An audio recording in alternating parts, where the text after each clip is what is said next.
হয়, মই বৰ্তমান উপস্থিত আছোঁ গোলাঘাট জিলাৰ মৰঙী মৌজাৰ কৰদুগী গাঁৱত, যিহেতু বান্ধে বিধ্বস্ত কৰা মৰঙীত আজি তৃতীয় দিনত ইতিমধ্যে মৰঙী মৌজাৰ প্ৰায় 25খনকৈ গাঁও বানে বিধ্বস্ত কৰি তুলিছে। ইতিমধ্যে গাঁওখনৰ প্ৰায় গাঁও পানীৰ তলত বুৰ যোৱা আমাৰ পৰিলক্ষিত হৈছে।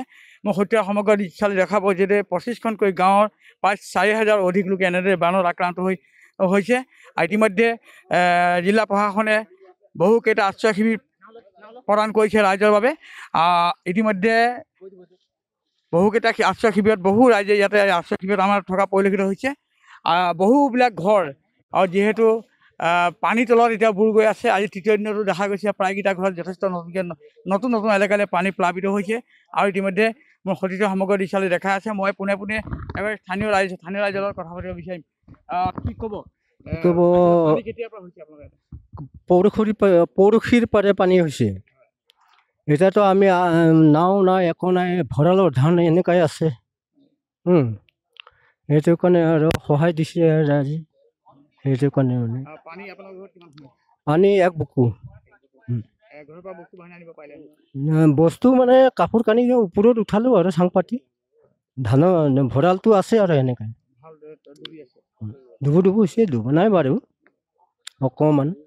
সেইটোৱে এনেদৰে মৰঙী মৌজাত যিহেতু ধনশিৰি যিটো বলিয়া বান আছে, বলিয়া বানে আতংক সৃষ্টি কৰাৰ সময়তে ইতিমধ্যে বহুকেইটা দল সংগঠনে ইতিমধ্যে মৰঙীৰ বান আক্ৰান্ত ৰাইজে সহায় সহযোগিতা আগবঢ়াইছে। আমি দেখা পাইছোঁ খাদ্য সামগ্ৰীৰ পৰা আদি কৰি বহু খাদ্য সকলোৱে যোগান ধৰা পৰিলক্ষিত হৈছে।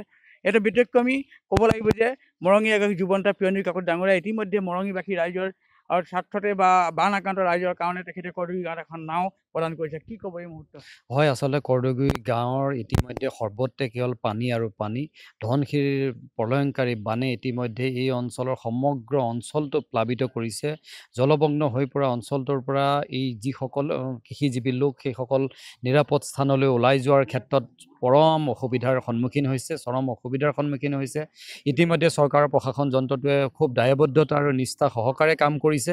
সেইসকল লোকে আচলতে SDRFৰ নাৱৰ জৰিয়তে যিখিনি উদ্ধাৰ অভিযান চলাইছে, সকলোবিলাক অঞ্চললৈ আচলতে সেই নাওখন যোৱাটো অসুবিধা। সেয়েহে আচলতে আমাক এনে ধৰণৰ হাত নাৱৰ যথেষ্ট প্ৰয়োজনীয়তা আছে। এই অঞ্চলটোলৈ যোৱাকালি যেতিয়া আমি বান সাহায্য প্ৰদানৰ বাবে ব্যক্তিগত পৰ্যায়ত ইয়ালৈ আহিছিলোঁ, তেতিয়া দেখিছিলোঁ যে বানে উটাই নিছে এটা ঘৰ, আৰু সেই ঘৰটোৰ দাঁতিতেই এই অঞ্চলতে এটা ঘৰৰ বানে আধা বুৰাই ৰাখিছে। সেই ঘৰটো এখন চাঙৰ ওপৰত এগৰাকী ৰোগাক্ৰান্ত ব্যক্তি শুই আছে। কিন্তু সেইগৰাকী ব্যক্তিক উলিয়াই নিবৰ বাবে এখন উপযুক্ত নাৱৰ অভাৱ আছিল, আৰু সেয়েহে অনুভৱ কৰিলোঁ যে এই অঞ্চলৰ ৰাইজৰ সহায়ক হোৱাকৈ এখন হাত নাও, কাঠৰ নাও এখন আমি প্ৰদান কৰিম। আৰু আজি এই অঞ্চলৰ ৰাইজৰ সকলো বানাক্ৰান্ত ৰাইজৰ বান দুৰ্গত লোকসকলৰ মাজত আহি পেলাই এই কাঠৰ নাওখন আমি আনুষ্ঠানিকভাৱে প্ৰদান কৰিলোঁ। আচলতে এই কৰ্মটো কৰি পেলাই মই নিজেও পৰম সুখ অনুভৱ কৰিছোঁ যে কৃষিজীৱী চহা জীৱনৰ সৈতে জড়িত এইসকল খাটি খোৱা খিলঞ্জীয়া লোকৰ এই বানৰ সময়ত আচলতে নাওখনেই হৈছে অন্যতম ভৰসা। গতিকে সেয়েহে সেইসকল লোকক আচলতে এইখন নাৱে বানৰ সময়ত কিছু পৰিমাণে হ'লেও উপকৃত কৰিব বুলি আমি আশা প্ৰকাশ কৰিছোঁ।